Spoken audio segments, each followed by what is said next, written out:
Hello friends, question number next. Question ये कहना चाह रहा है the elementary probability law of a continuous random variable x is f of x की value दे रखी है y zero e to the power minus B x minus के a where a less than और equal to x less than infinity, b की value दे रखी है greater than zero, where a comma b comma y zero are constant. आपको show करना है show that y zero is equal to लाना है बी के और बी को शो करना है वन अपॉन सिग्मा के बराबर एंड ए को लाना है एम माइनस ए के बराबर, where m is the mean okay and sigma is standard deviation. साथ में आपको निकालना है शो दैट बीटा वन की वैल्यू निकालनी है 4 और बीटा टू दिखाना है 9। ओके, ये आपका क्वेश्चन है। सबसे पहले मैं ये देख लेता हूँ मेरे को गिवन क्या है। Given that F of x की जो वैल्यू दे रखी है वो ये दी हुई है बेटा, वाई जीरो दे रखी है e to the power minus B x minus के ए, ये आपका क्वेश्चन है। एंड साथ में जो मेरे को गिवन है वो दे रखा है ए लेस देन और इक्वल टू एक्स और less than infinite. Okay, so by the definition of probability density function, PDF की जो डेफिनेशन होती है, पीडीएफ की डेफिनेशन के अकॉर्डिंग रिजल्ट जो आएगा निकल करके ओवरऑल इंटीग्रेशन इस इंटरवल के ऊपर जो इंटरवल मेरे को दे रखा है A to infinite F x D x की वैल्यू कितनी होनी चाहिए, F x into D x is always 1। Okay, यही तो मेरे पास प्रोबेबिलिटी डेंसिटी फंक्शन की डेफिनेशन होती है। क्लियर? तो यानी जैसे ही मैं इसके अंदर एफ एक्स की वैल्यू डालूंगा ये हो जाएगा इंटीग्रेशन ए टू इनफाइनाइट और एफ एक्स की वैल्यू है मेरे पास वाई ज़ीरो, एफ एक्स की वैल्यू कितनी है मेरे पास, ये है y zero into e to the power minus B x minus a into D x is equal to कितना होना चाहिए 1। क्लियर? आगे की तरफ चलते हैं। यहाँ से जैसे ही मैं आगे की तरफ बढ़ूंगा भाई तो यहाँ से मेरे पास निकल करके आएगा भाई जो इंटीग्रेशन का आर्बिट्रेरी कांस्टेंट है वाई जीरो वो तो बाहर आ जाएगा, इंटीग्रेशन ऑफ ए से लेकर इन्फिनिटी तक, और यहाँ होगा मेरे पास e to the power minus B और ये होगा एक्स माइनस के ए इंटू डी एक्स बराबर किसके होगा, बराबर होगा 1 के। क्लियर? जब मैं इसको इंटीग्रेट करूँगा, बच्चों वाला इंटीग्रेशन है, जब मैं इसको इंटीग्रेट करूँगा बेटा ये निकल करके आएगा वाई ज़ीरो तो ये है ही, मैंने इसका इंटीग्रेशन करा ई की पावर एक्स का इंटीग्रेशन ई की पावर एक्स होता है, ये हो जाएगा e to the power minus B x minus के ए और जो एक्स का कोफिशेंट है माइनस के बी वो नीचे आ जाएगा और लिमिट कितनी हो जाएगी इसकी ए टू इनफाइनाइट बराबर किसके है, बराबर है 1 के। ओके, तो जैसे ही मैं इसको सॉल्व करूँगा देखो आप, ये हुआ वाई ज़ीरो तो ये हुआ, जैसे ही एक्स की जगह इन्फिनिटी डालना ये निकला ई की पावर माइनस, ये हुआ बी, ये हुआ इन्फिनिटी माइनस के ए माइनस ई की पावर कितना हुआ भाई माइनस बी, ये हुआ ए माइनस के ए। ओके, आप भी जानते हो ई की पावर माइनस इन्फिनिटी की वैल्यू जो निकल करके आती है, और ये हुआ माइनस के कितना बी, यहाँ आ चुका। देखो आप ई की पावर इन्फिनिटी बनेगा ये वाला स्टेप मेरे पास होता है e to the power minus infinity बना। Okay, e to the power minus infinity का मतलब निकला 1 upon e to the power infinity, इसका मतलब निकला e to the power infinity की वैल्यू होती है इन्फिनिटी, बराबर हुआ 1 अपॉन इन्फिनिटी की वैल्यू होती है 0, और मैं बता भी रहा हूँ ई टू दी पावर इन्फिनिटी की वैल्यू होती है इन्फिनिटी। रत्ती भर भी मेरी क्लास के अंदर डाउट नहीं। ओके, टोटल क्वांटिटी किसके बराबर है, बराबर है 1 के। तो यहाँ से निकल करके आया y zero upon b minus के बी, तो ये हुआ, ये निकला यहाँ से माइनस का कितना भाई, ये तो ख़त्म हो गया भाई, पूरे का पूरा स्टेप खत्म हो चुका, क्यों ये तो 0 निकल गया ना, 0 निकला यहाँ से, ये निकला 0 माइनस ये बना e टू दी पावर 0, और आप जानते हो e टू दी पावर 0 की वैल्यू होती है 1, बराबर निकल कर क्या 1, इस माइनस के निशान से ये माइनस का निशान ख़त्म, ये निकला y0 upon b is equal to निकला 1, और y0 की जो वैल्यू निकल करके आई वो निकल गई b।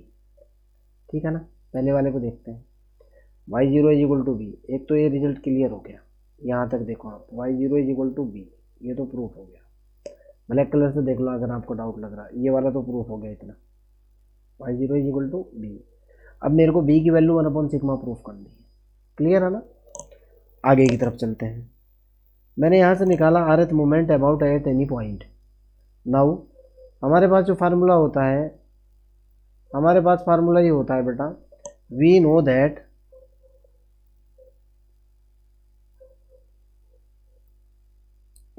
दैट फार्मूला क्या होता है भाई, mu are dash at any particular point A, 8 point x is equal to A. अब की बार मैं rth मोमेंट निकाल रहा हूँ किसी पर्टिकुलर पॉइंट के रेस्पेक्ट में। फार्मूला इसका होता है बेटा, वो होता है इंटीग्रेशन की जो लिमिट दे रखी है वो तो दे रखी है a से इन्फिनिटी, और फार्मूला होगा x माइनस के a की power r into f of r dash, f of x into D x. Okay, इसके अंदर मैं भी कुछ नहीं कर पाऊँगा, ये पूरे का पूरा किसी पर्टिकुलर पॉइंट के रिस्पेक्ट में, जैसे मीन निकालते हैं, मोड निकालते हैं, मीडियन निकालते हैं, ये फार्मूला होता है।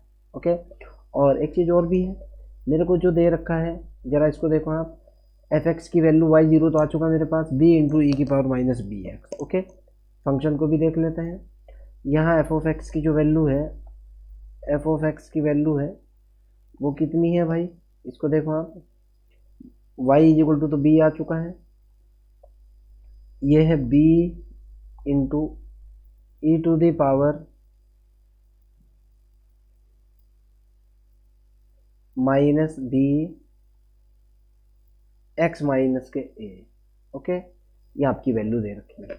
तो यहाँ से मैंने म्यू आर डैश की वैल्यू निकाली, म्यू आर डैश की जो वैल्यू निकल करके आई वो कितनी निकली भाई, b तो कांस्टेंट बाहर निकल गया, इंटीग्रेशन की लिमिट a टू इन्फिनिटी है, आपको भी पता है, और ये हो गया x minus a to the power r into e to the power minus b और x माइनस के b, x माइनस के कितना a और into D x.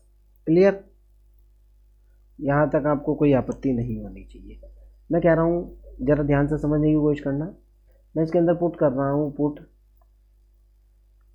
x minus a is equal to मैंने डाल दिया t। ओके, तो जाहिर सी बात है dx की वैल्यू कितनी हो जाएगी, वो हो जाएगी dt। अगर मैं लिमिट की बात करूँ, लिमिट की अगर मैं बात करूँ, x बराबर 0, देखो आप x की लोअर लिमिट 0 है, यहाँ से लिमिट निकालने की कोशिश करूँगा मैं, मेरे पास है x minus a is equal to t है, x की लोअर लिमिट आपको a दे रखी है, देखो आप x की लोअर लिमिट आपको दी हुई है a। ओके, तो मैंने यहाँ a रखी, a minus a is equal to t, यानी t की लोअर लिमिट कितनी निकल गई 0, जब x की अपर लिमिट मेरे को दे रखी है इन्फिनिटी, x की अपर लिमिट मेरे को इन्फिनिटी दे रखी है, जब मैं इसके अंदर डालूंगा, क्या डालूंगा भाई, मैं इसके अंदर अपर लिमिट डालूंगा, मैं डालूंगा इन्फिनिटी माइनस ए बराबर टी, तो टी की अपर लिमिट कितनी निकल करके आएगी, वो आ जाएगी इनफाइनाइट, यानी ये म्यू आर डैश जो निकल करके आएगा, म्यू आर डैश बनेगा मेरे पास कितना भाई, वो बनेगा इंटीग्रेशन ऑफ 0 से लेकर इन्फिनिटी, ये हो जाएगा टी की power r into e to the power कितना माइनस के बी टी, कितना बनेगा भाई, माइनस के बी टी, माइनस के b t into d t. Okay, यहाँ तक आपको कोई आपत्ति नहीं होनी चाहिए। अगले वाले पेज की तरफ चलते हैं।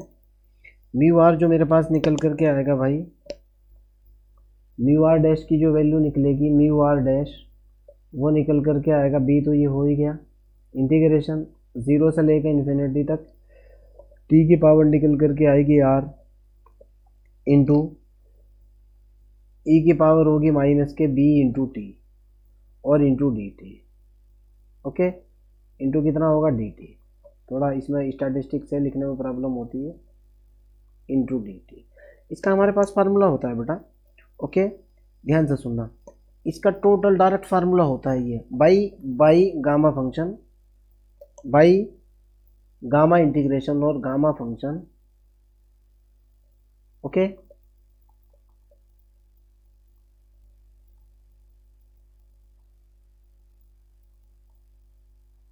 आपने बीएससी फर्स्ट ईयर के अंदर बीटा गामा फंक्शन पढ़े हैं। ओके, उसी की प्रॉपर्टी की बात करता हूँ। जैसे मैं इसके अंदर गामा फंक्शन का यूज़ करूँगा, ये वाला फंक्शन बीटा गामा फंक्शन आपने पढ़े, पूरा रेफरेंस दे रहा हूँ, BSc first year beta gamma function, वहाँ से देखना आप। ओके, तो यहाँ से जो मेरे पास निकल करके आएगा ये हो जाएगा mu are dash is equal to, ये होगा बी इंटू, इसका डायरेक्ट फार्मूला होता है gamma r plus 1 divided by b की पावर आर प्लस 1, बी की पावर आर प्लस के 1। इसका डायरेक्ट फार्मूला ये होता है नीचे वाला। तो एक पावर से तो पावर कैंसिल हो जाएगी, ये आएगा बेटा mu are dash is equal to बनेगा गामा आर प्लस 1 बटे बी की पावर आर, आप जानते हो ना। और मैंने कल एक फार्मूला बताया था, gamma n plus 1 is equal to होता है फैक्टोरियल एन, ये कल मैं आपको बता चुका था। ओके, तो यहाँ से निकलेगा factorial r divided by b की पावर आर, निकल गया ना। आगे की तरफ चलते हैं भाई। तो यहाँ से मेरे पास म्यू आर डैश की जो वैल्यू निकल करके आई, म्यू आर डैश की वैल्यू निकली फैक्टोरियल आर बटे बी की पावर आर। अगर मैं यहाँ से म्यू वन डैश निकालता हूँ, पुटिंग शॉर्ट में लिख रहा हूँ मैं, पुटिंग क्या पुट कर रहा हूँ, आर बराबर 1 2 3 एंड सो ऑन। ओके, जैसी वैल्यू डालूंगा यहाँ से निकल करके आएगा बेटा म्यू वन डैश, आर की वैल्यू 1 डाल करके निकलेगा 1 अपॉन बी।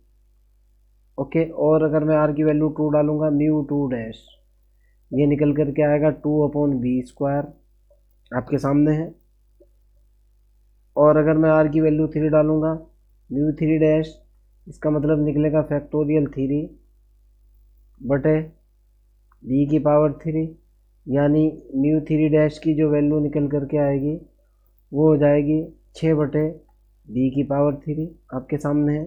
सिमिलरली अगर मैं म्यू 4 डैश निकालूंगा, म्यू 4 डैश यानी फैक्टोरियल 4 डिवाइडेड बाई बी की पावर 4 होगा, बराबर कितना निकलेगा 24 बटे बी की पावर 4, निकल जाएगा ना, कोई दिक्कत वाली बात नहीं है। आगे चलते हैं। तो यहाँ से मेरे पास म्यू वन डैश की वैल्यू कितनी निकली है भाई, म्यू वन डैश की वैल्यू जो निकली हुई है वो निकली है 1 upon b. Mu two dash जो निकला है, म्यू टू डैश की जो वैल्यू निकली है वो निकली है 2 बटे बी स्क्वायर। और म्यू थ्री डैश की जो वैल्यू निकली है वो कितनी निकली है भाई, 6 बटे बी की पावर 3। मैंने पहले से ही लिख ली है बेटा ये, ताकि आपको प्रॉब्लम ना हो समझाने में। म्यू 4 डैश की वैल्यू निकल करके आई मेरे पास 24 बटे बी की पावर 4 सॉरी। ओके, हमारे पास मीन इज इक्वल टू होता है, ध्यान से सुनो, फार्मूला होता है किसी पॉइंट के रिस्पेक्ट में। ओके, किसी पर्टिकुलर पॉइंट के रिस्पेक्ट में मीन इज इक्वल टू जो होता है वो होता है एम, फार्मूला होता है ए प्लस के म्यू वन डैश। ओके, किसी पर्टिकुलर पॉइंट के रिस्पेक्ट में, क्यों, मैंने मोमेंट जो निकाला है किसी पर्टिकुलर पॉइंट ए के रिस्पेक्ट में निकाला है, तो यहाँ से एम इज इक्वल टू जो आ जाएगा ए प्लस म्यू वन डैश की वैल्यू कितनी है 1 अपॉन बी। क्लियर, ये तो निकल गया मेरा मीन। ओके, आगे की तरफ चलते हैं। मेरे को चाहिए है वेरिएंस, यानी वेरिएंस का फार्मूला होता है सिग्मा स्क्वायर भी बोलते हैं और सिग्मा स्क्वायर भी बोलते हैं वेरिएंस को, और म्यू टू भी बोलते हैं। म्यू टू फार्मूला होता है mu two dash minus mu one dash का स्क्वायर, आप जानते हो ये वेरिएंस का फार्मूला होता है, इसको बोलता हूँ मैं वेरिएंस। ओके, वेरिएंस का फार्मूला होता है सिग्मा स्क्वायर के बराबर या म्यू टू के बराबर, तो यहाँ से सिग्मा स्क्वायर की जो वैल्यू निकल करके आई वो कितनी निकली भाई, मैंने म्यू टू की वैल्यू डाली, म्यू टू डैश डाला और म्यू वन डैश का स्क्वायर डाला। म्यू टू डैश देखो कितना है, ये निकला मेरे पास 2/b² माइनस 1/b²। देखो ना भाई, इसकी वैल्यू 1/b² हो जाएगी। फाइनली कितना निकला, 1/b²। ओके, मेरे को चाहिए स्टैंडर्ड डेविएशन। स्टैंडर्ड डेविएशन बराबर होता है √σ², ये इससे ख़त्म, यानी ओके स्टैंडर्ड डेविएशन जो होगा मेरे पास वो होगा √1/b², इससे ये ख़त्म, यानी स्टैंडर्ड डेविएशन की वैल्यू होगी 1/b, ये बराबर होता है सिग्मा के। आप फार्मूला जानते हो ना, क्लियर। आगे की तरफ चलते हैं। तो सो दैट अब मैं m देखो आप, m बराबर मेरे पास कितना निकला हुआ था, a + 1/b निकला हुआ है, तो यहाँ से m की वैल्यू निकल जाएगी, m बराबर a + b की वैल्यू डाली मैंने सिग्मा। ओके, जो कि मेरे को प्रूफ कराना था। देखो आप, जो कि मेरे को प्रूफ करना था, ये देखो आप, अभी बता रहा हूँ कहाँ करना था, ये वाला देखो आप, a = m-a है ना, देख रहा हूँ m-a है या फिर प्रिंटिंग मिस्टेक है। a = m-σ है बेटा, ये सॉरी, ये प्रिंटिंग, ये मैंने गलती से गलत लिख दिया, ये जो है यहाँ सिग्मा है। Okay, this is sigma, correction कर रहा हूँ मैं, ये जो है यहाँ कितना है,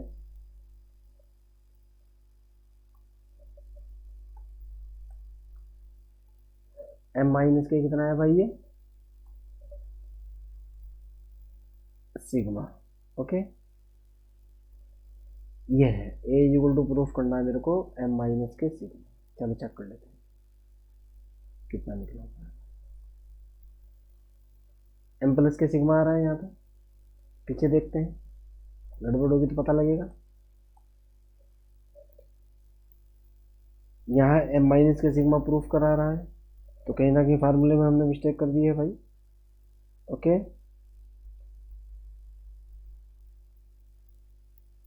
चलो आगे देखते हैं। m = सिग्मा + k है, a की वैल्यू निकाल लिया ना, बिल्कुल सही है, कोई दिक्कत नहीं है। यहाँ से लास्ट स्टेप जो मेरा चला हुआ है, यहाँ से a की वैल्यू निकालो। a की जो वैल्यू निकल करके आई, कितनी निकल के करके आई, m-k सिग्मा, मैच हो गया। ओके, देखो a = m-k सिग्मा। अगले वाले क्वेश्चन की तरफ चलते हैं भाई, इसका अगले वाला पोर्शन निकालते हैं भाई। जो भी है हमारे पास अगला जो फार्मूला होता है वो होता है μ3 डैश, सॉरी μ3 का जो फार्मूला होता है, μ3 डैश, कल भी मैंने आपको बताया था, -3 μ1 dash into μ2 dash plus 2 μ1 dash की पावर 3, ये फार्मूला होता है। तो जैसे ही इसके अंदर जाना, देखो आप, यहाँ से मैं ये देखो, मैंने सारी μ1 μ2 ये वाली वैल्यू है, μ1 की वैल्यू मेरे पास ये है, μ2 की वैल्यू ये है, μ3 की वैल्यू ये है, μ4 की वैल्यू ये है। जब मैं ये तीन वैल्यू इसके अंदर डालूंगा, μ1 μ2 और μ3 की ये वाली वैल्यूज़ जो है ना, जो मेरा अगला फार्मूला है, ये वाली वैल्यूज़ जब मैं डालूंगा तो मेरे पास जो निकल करके आएगा बेटा, वो क्या निकल करके आएगा, मैं सीधा वैल्यू डाल रहा हूँ और आपको बता रहा हूँ। μ3 जो निकल करके आएगा, शॉर्ट में देख रहा हूँ मैं, बराबर ये मेरे पास हो जाएगा बेटा, μ3 की वैल्यू कितनी हो जाएगी, μ3 = निकल करके आएगा मेरे पास 1/b की पावर 3, तो कॉमन आ जाएगा, b की पावर 3, यहाँ होगा 6 -3 × 2, आप खुद भी चेक कर सकते हो, प्लस के 2, फाइनली निकल करके आएगा 2/b की पावर 3। ओके, और b देखो आप, 1/b की पावर 3 मेरे पास कितना था, 1/b की पावर 3 मेरे पास σ² निकल चुका था। देखो फिर बता रहा हूँ मैं, 1/b की वैल्यू देखो, σ², यहाँ से देखो आप बेटा, ये देखो ये वाला रिजल्ट, 1/b = कितना था, सिग्मा था। ओके, आगे चलते हैं। तो 1/b = मेरे पास कितना था, वो था सिग्मा, तो डायरेक्टली यहाँ से निकल करके आ जाएगा 2 सिग्मा की पावर 3। ओके, आगे की तरफ चलते हैं। मेरे को चाहिए है म्यू4 का जो फार्मूला होता है वो होता है, ये फार्मूला होता है बेटा, मैं इसके अंदर कुछ नहीं कर पाऊंगा, फिक्स फार्मूला होता है, आपने पढ़ा होगा कहीं ना कहीं। म्यू4 का फार्मूला होता है mu dash -4 mu dash mu dash plus 6 mu dash into mu dash की पावर 2 -3 म्यू1 डैश की पावर 4। ये भी फार्मूला होता है। ओके, पिछले वाले स्टेप से जब मैं यहाँ से वैल्यू डालूंगा, ये म्यू1 म्यू2 म्यू3 और साथ में म्यू4 की ये वाली वैल्यू डालूंगा मैं, जो आपके सामने है 4 वैल्यूज, तो मेरे पास जो यहाँ निकल करके आएगा म्यू4 सीधा सीधा बन जाएगा यहाँ से भाई। म्यू4 की जो वैल्यू बन करके आएगी वो ये बनेगी, आप चाहो तो अलग से कैलकुलेट कर सकते हो अगर आप कॉपी में नोट्स वगैरह बना रहे होंगे। 1/b की पावर 4 तो ये बनेगा 24 -24 प्लस के 12, कैलकुलेशन के बाद लिख रहा हूँ बेटा, माइनस के 3। ओके, ये तो आपस में कैंसिल हो जाएंगे, ये बनेगा 9 3 12, 9/b की पावर 4, फिर फार्मूला लगाऊंगा मैं, ये होगा 9 सिग्मा की पावर 4। क्यों, इस फार्मूले का फिर यूज़ कर दूंगा मैं, ठीक है ना। मेरे को चाहिए है beta one is equal to होता है म्यू3 का स्क्वायर बटे म्यू2 की पावर 3। ओके, म्यू3 का स्क्वायर मेरे पास पहले से ही रखा हुआ है, जो कि यहाँ निकल करके आएगा म्यू3 का स्क्वायर, ये 2 है बेटा, ये हो गया 2 की जगह हो गया 4 सिग्मा की पावर 6 बटे ये हो गया 9 म्यू2 की पावर 3 बटे म्यू2 देखो क्या है आपके पास, म्यू2 ये है मेरे पास, म्यू2 है मेरे पास सिग्मा स्क्वायर। ओके, ठीक है ना, म्यू2 इज इक्वल टू कितना है, सिग्मा स्क्वायर। मैंने वैल्यू डाली, चलो बटे ये कितना हो जाएगा, सिग्मा की पावर 4, ये बना मेरे पास सिग्मा की power 4। Okay, sorry, mu sigma square है ना, तो सिग्मा की पावर 6 बनेगा ना यार, यहाँ ये बनेगा सिग्मा की पावर 6, सिग्मा की पावर 6, इससे ये खत्म, बराबर हो जाएगा कितना, 4, बीटा1 4 हो गया। बीटा2 का जो फार्मूला होता है वो होता है म्यू4 बटे म्यू2 की पावर 3